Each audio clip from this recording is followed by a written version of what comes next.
G'day from Sydney, Australia. We made it! I thought I would make just a little bit of a video to show you guys our travel and how we got here and landed on Sunday, and we've been in quarantine for 2 weeks.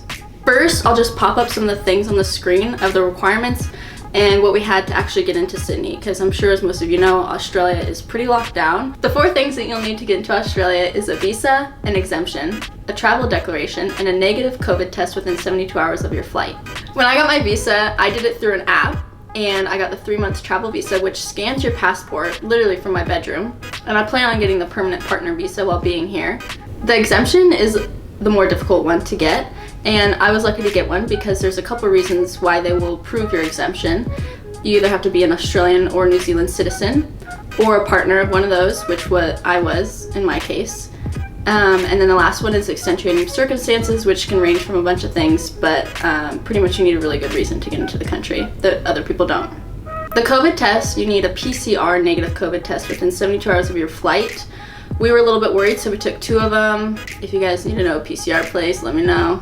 The travel declaration is something you just fill out before your flight. It can link you to other travelers so you guys can quarantine together, and it just evaluates your risk when it comes to COVID. So if you're coming from America, you're gonna be put in that 2-week quarantine line.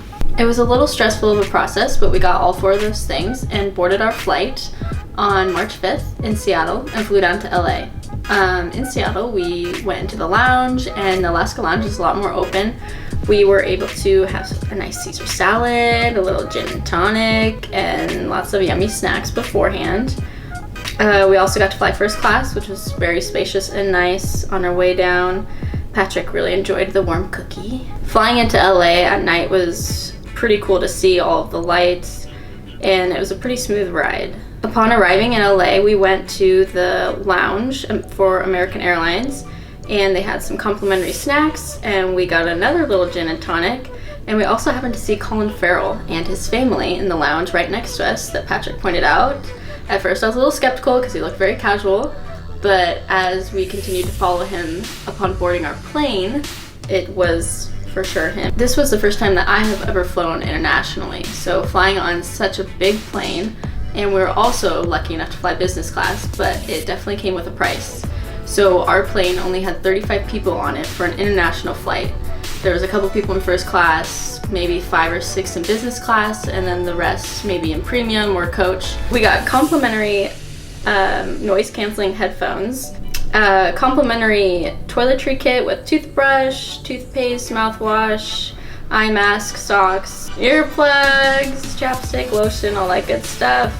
We also got some complimentary slippers. There's full control right to your left. You can control the motion of the seat going up and down, or remote control.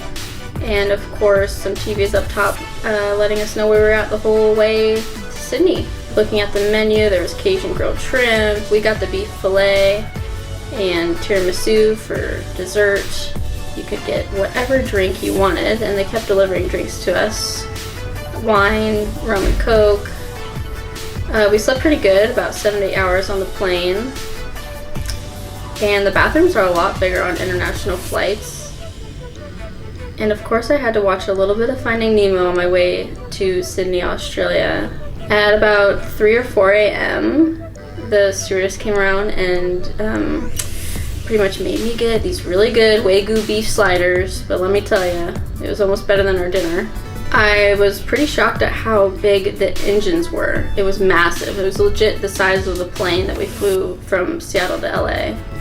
Breakfast was massive, really good. They used fine china, you get actual silverware, napkins, and of course, all the entertainment you could ask for.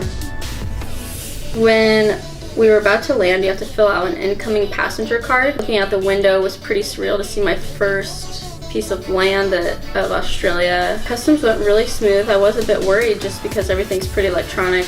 Stepped outside for the first time. It wasn't even that humid. It was really sunny and nice. So 21 hours later, and skipping a day, so we flew out on Friday evening, but we arrived in Australia on Sunday morning. We arrived at our hotel right downtown Sydney with a great view. Spacious bathroom, bathtub. They got tea and coffee.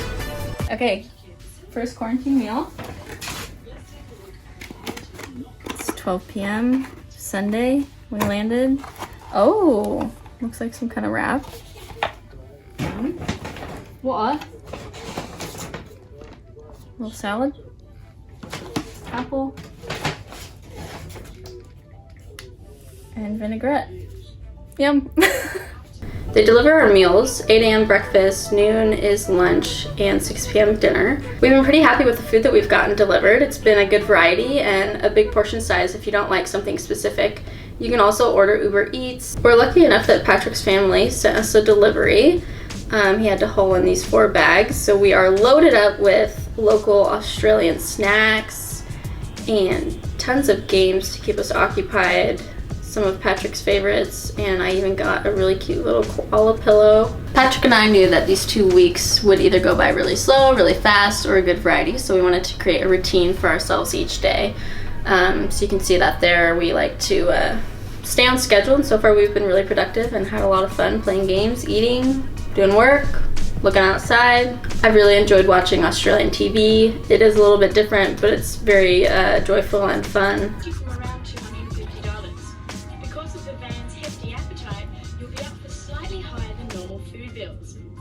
If you're after a sporty cat that's full of energy and can paddle like a pooch, then this is definitely the cat for you. For our first breakfast, we got an omelet and toast, some hash browns, sausage, roasted tomato, and rice bubbles, which we call Rice Krispies in America. For lunch, we, it was okay. The peppers made it a little funky, so we decided to pivot. And this is a good example of getting some delivered food. And we got a Macca's, which is Australian McDonald's. Here is the honey soy salad from Australian McDonald's and chicken shaker fries. So you put the fries in there with chicken seasoning and shake them up. And Patrick got the chicken parmesan burger.